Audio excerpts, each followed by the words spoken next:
This special episode of Small Business Small Talk was recorded while we practiced social distancing.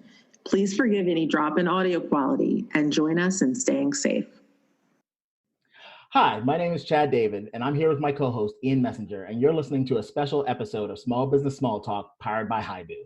Like many of you, we're working from home, and today we're joined with Nick Hopkins, Hibu's AVP of Digital Product Management, talking about steps your small business should be taking right now to stay in touch with your customers.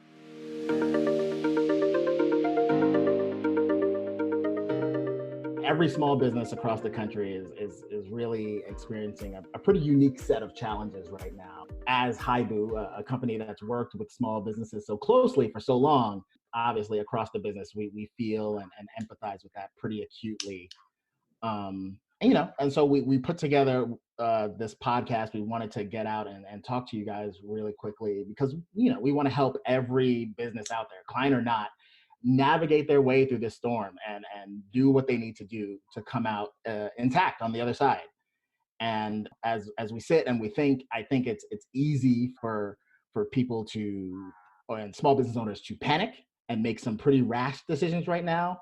But in our experience and from what we're seeing actually out in the market right now, that's probably the last thing they want to do. So, I think as a group, let's all take a collective deep breath and sort of, just dive right in. So Nick, my question to you would be, looking at what they're facing right now, what do you feel like small businesses should be doing sort of in the short term, like right now, as they're looking to adjust to customer expectations and this new status quo?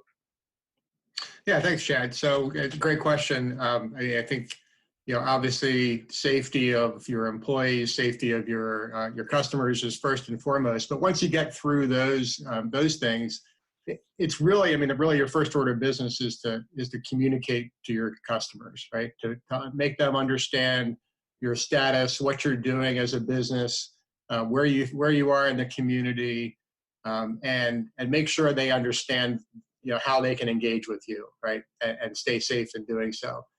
And really that comes down to three main things to focus on. First is, adding a notice on your website. So when people want to know what you're doing, they're gonna go visit your website, right? So make sure you have information posted on your website about your status. Are you still open? Have you changed the way you're doing business?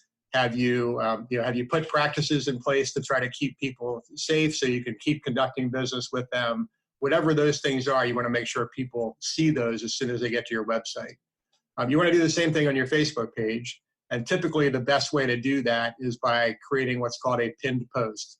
And that's a normal post, but when you go into Facebook, you can set that up to say, I want this post pinned, and that means it always stays at the top of your Facebook page. If you're not sure how to do that, you can go in and just Google, how to add a pinned post on Facebook. And there's a lot of great instruction out there from Facebook and from other people about how to do that. But that means that anytime somebody comes to either your website or your Facebook page, they're going to see that information and understand, how they can work with you or whether they can work with you, through this crisis period. And then the third place is really on your Google My Business page. And if you're not familiar with that term, that's the page that shows up at least on a desktop or laptop computer, shows up on the right-hand side of the Google results page when you search for a business by name, for example. So you search for, Joe's Plumbing in Podunk, Iowa, and Joe's Plumbing's Google My Business page will show up on the right-hand side. It's kind of a mini website sort of view, and it's where Google captures a lot of the information about your business. So you'll want to go in there and update your hours of operation if they've changed. You'll want to update your business description, and again, just make sure that people know what you're doing, how you're operating, and when they can conduct business with you and how they can conduct business with you. That's an easy thing to forget too. I think a lot of these small businesses that are, really feeling the impact and the uncertainty of this crisis are whether they realize it or not, making the assumption that, well, hey, in my state, I'm closed for business. No one's looking for me, and it's just not true. Folks are, even if they're not necessarily looking for you to, get their hair cut this week or, get a new roof put on next week. They may just be poking around to see how the businesses in their community are faring, and if they go to a Facebook page that hasn't been updated, or they look up your hours and it says you're open right now. That's kind of a head scratching moment for your local customers. Yeah, for me, that's as a consumer, that's one of the most frustrating things I've found is I go to a business's website. I know very well that they're not operating normal. This isn't normal times for anybody. And yet there's no information there. It's just business as usual.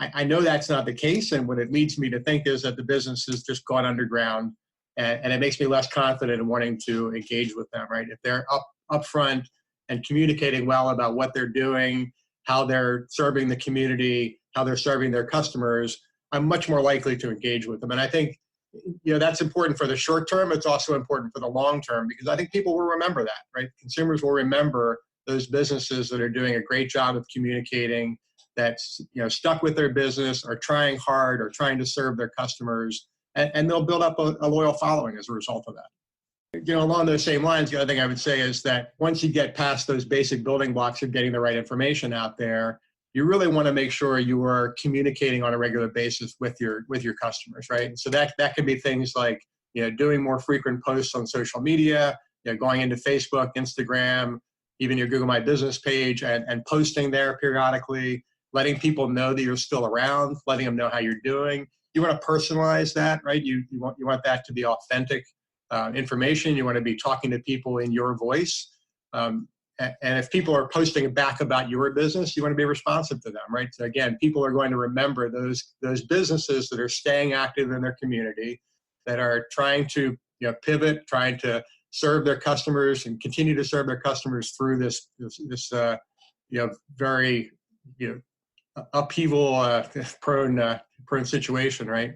And one thing to think about along those lines too is if you're not active on a chat service like Messenger, maybe you want to turn that on your Facebook page, because I think what we found is that a lot of people, when they're sitting at home, they're sheltering in place at home, or they're practicing their social distancing at home or elsewhere, they're spending an awful lot of time on Facebook, on social media, on apps and websites. And one of the ways they like to communicate with a business owner is via chat. So if you haven't been able to chat, it might be a good time to think about going into your Facebook and turning that on so that people can message you. And if you do that, make sure you try to be responsive as well. And just keep that dialogue going with your customers, and make sure they know you're there, you're around, you're ready to serve them, and you're a responsible and contributing member of the community. Yeah, to kind of build on that, it can be, a challenge. If you're thinking, hey, I'd like to do that, I'd like to post, every other day, or at a minimum once a week, just to let folks know that we're still around. But what the heck do I say? My shop is closed, or something along those lines. I mean, there are things you can absolutely post that show that you're paying attention. There's the guidelines from the CDC. I'm sure there's local advisories from your township or your county, or even at the state level. There's other content out there that you can share through your channels, and kind of I don't want to say put your own spin on, but just say, hey, to all my customers, in case anyone didn't see the latest guidance from X, Y, or Z, here's a link. And that's a great way to get some content out there without fixating on the fact that you don't really have any news to share per se. Right. I mean, I would say you don't want to be creating content just for the sake of creating content, but you want to be communicating with customers the same way you would if somebody had stopped by your shop. You would update them on what's going on. A lot of people are pivoting their business, where a retailer who's no longer able to stay open in their brick and mortar location may host virtual events online, or may be running contests online, or doing other things online that they want to talk about, and keep people connected with their business, and keep people engaged, right?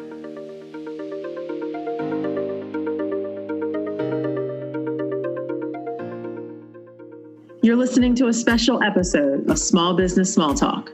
At Hibu, we're committed to helping small businesses today during these challenging times, and tomorrow when we all get back to business as usual. For more information, visit us at hibu.com, Hibu, hibu.com.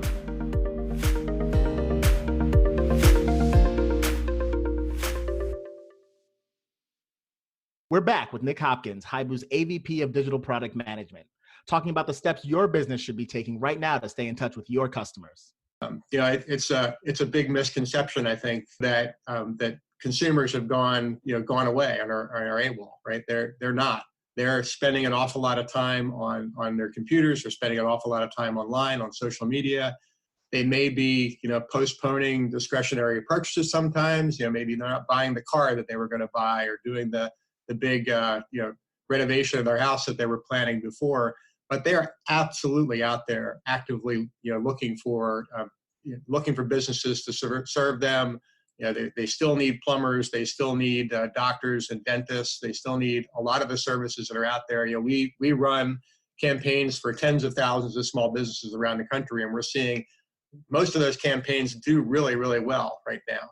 And in fact, as you see some advertisers dropping out, it actually creates a better opportunity for some of the ones who are staying in the game. And they're getting more bang for their buck in a lot of cases. So I would encourage, once you get beyond that point of, making sure you've got the right information out there, making sure you're communicating with your customers, think about your marketing as a positive, as a way of investing, continue to invest in your community and your dialogue with the community, continue to keep yourself top of mind within that community, so that as this passes, as it ultimately will, you're in a better, more solid position in your community with those consumers to grow your business again, right? We see a lot of businesses really pivot their business model. You see obviously the obvious things like restaurant moving to takeout and delivery model, companies that are moving to online kind of services. We've seen examples of cosmetic surgeons who are now focusing, instead of, they can't have people come into their office and do elective surgery, they're focusing on online consultations, and they're promoting that. So all kinds of examples like that, fitness, people running fitness classes online and so forth. So if you are able to pivot your business, start thinking about pivoting your marketing as well and promote that. Make sure people know that you're still active in the community, you're still out there, and you haven't gone underground on them. People are going to remember those businesses that are flexible, that are creative, that are continuing to service their customers and their clients as best they can. And they're gonna be loyal to those businesses as they come out of this crisis. So again, I think the worst thing to do, as you said early on, Chad, is to, when other people are panicking, the worst thing for you to do is to panic as well. It's really a time to sit back, calmly think about the building blocks of any good business. How do you communicate well? How do you get your message out there? And how do you morph your business or mold your business around the conditions in the market today? The conditions are different, in this COVID-19 situation than they were even 2 or 3 weeks ago. So those businesses that are able to pivot, change their marketing around, and promote the new way that they're doing business and are able to continue to service their customers are the ones who are going to come out the strongest. Obviously, there are some things that you have to react to in the present, but in doing so, you have to make sure that you're also planning for and setting yourself up for success in the future. Because, as much as this is all consuming and taking up all of our attention and time right now, you don't want to do things that are sort of like shooting yourself in the foot to hobble your business when it's time to, bounce back and hit the ground running when the smoke has cleared. Right.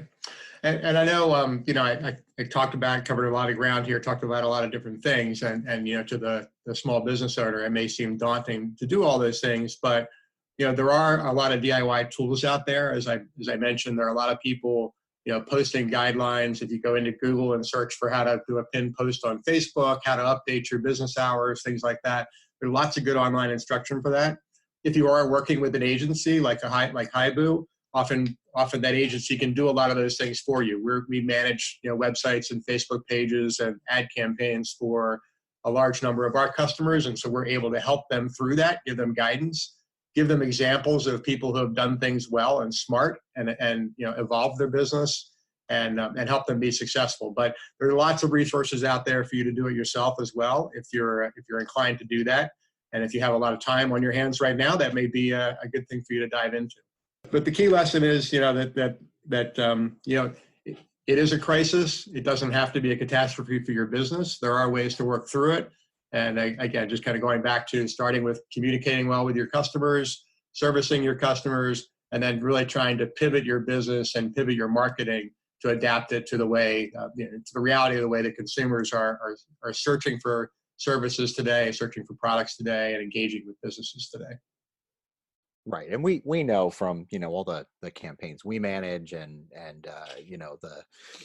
the listings we help folks with and everything else that, digital marketing in a lot of cases can be a game of inches. It takes a long time to establish yourself with Google and establish yourself online. And there are definitely risks to kind of, pulling the plug on that or putting things on hold. I mean, eventually the silver lining here, if we can all kind of, think that way, is things will go back to business as usual eventually. And Nick, you've touched on this already. You really don't want to find yourself in a position where whatever you've built online, be it, just an up-to-date Google My Business profile or, a real true dedicated, marketing campaign, you don't want to find yourself as the dust settles here suddenly, behind the 8 ball. And, once everything's back up and running, your competitors are suddenly outranking you and you're not showing up for this search term anymore because you, understandably kind of put things on hold. But it's, there's definitely ways to pivot and adapt and adjust in this time of crisis versus just, saying, whoa, time out, I'll be back when this is all cleared up, and suddenly finding yourself in a worse position than you are now. Yeah, no, that's exactly right. I mean, the worst thing you can do is go completely dark, because you're not only going to go dark to the consumers in your community, you're going to go dark to Google and Bing and Yahoo and the other search engines out there. And it'll take a while for them to rediscover you when you decide to, turn the light switch back on again, right?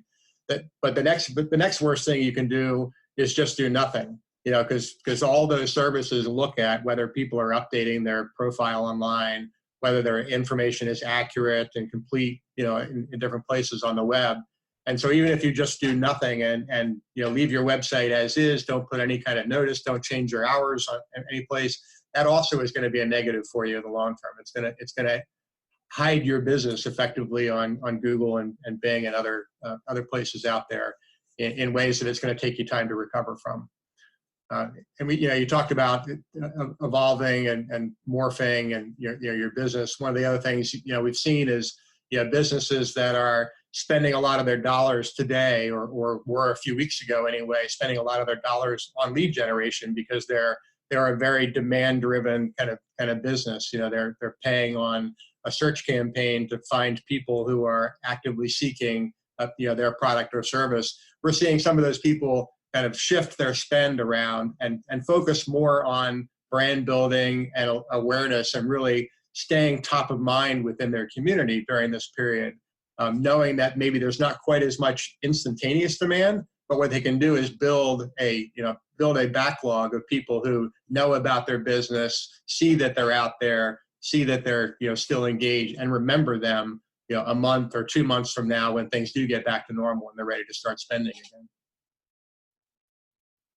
So in closing, after, taking a look at all the information that you've given us so far, what are the key points you'd like to leave our listeners with as they head back and try to implement these strategies for their own businesses? Yeah, great. So there's a few key things, I think. Again, going back to, getting the right information out there about your business. What are you doing today? How are you conducting business? Getting your website, your Facebook page, and your Google My Business page up to date, accurate, and reflecting the reality of your business today. I think engaging on social media, posting information about your business, responding to comments, responding to reviews if you're getting them. As a side note here, Google has actually suspended doing reviews for the interim because they don't have the capacity to review them. But where there are reviews out there, you want to be responsive to those. You want to remember that social media is a two-way street. When people engage with you, they'd like you to engage back with them as well. So try to be as responsive and as visible and as present as possible. And then think about your business and how you want to serve consumers, how consumers are out there looking for you, and try to pivot your business around that concept and pivot your marketing to line up with that. I'd say those are really the key things to remember and to act on during this time. And then to the extent that you can pull in other kinds of tools to help you with that pivot, help you engage with consumers. A lot of people are moving to online video conferencing if they want to talk to their customers instead of having their customers come into their business. So tools like Zoom are great for that kind of thing, or Skype, or even Messenger, and video chats over Messenger is an effective way to do one-on-one communication with customers at this time. Nick, thank you so much for talking with us today. I think, you obviously gave us a lot of information, and hopefully it'll be really helpful to our listeners. Well, I hope so. I mean, we're all trying to work through this at the same time. Our business is impacted just as much as our customers are. So we're all trying to work through this and create the playbook for it. But we hope that we're going to help our customers be successful here and get through this intact and ready to take off again. Thanks, Nick. That was great. I'd like to thank everyone for listening to this special episode of Small Business Small Talk powered by Hibu. If you like what you heard, be sure to subscribe. And if you can, please leave us a review. It really helps the show. I hope you'll forgive any drop in quality as we practice social distancing. Of course, at the top of our minds are all our small business partners. We hope all of you, your family, your friends are all healthy and safe. Small Business Small Talk out.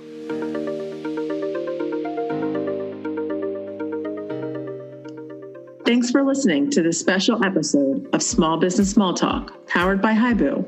We're here for you today to help your small business get through these tough times. And we'll be here after we're all safely through this unprecedented challenge.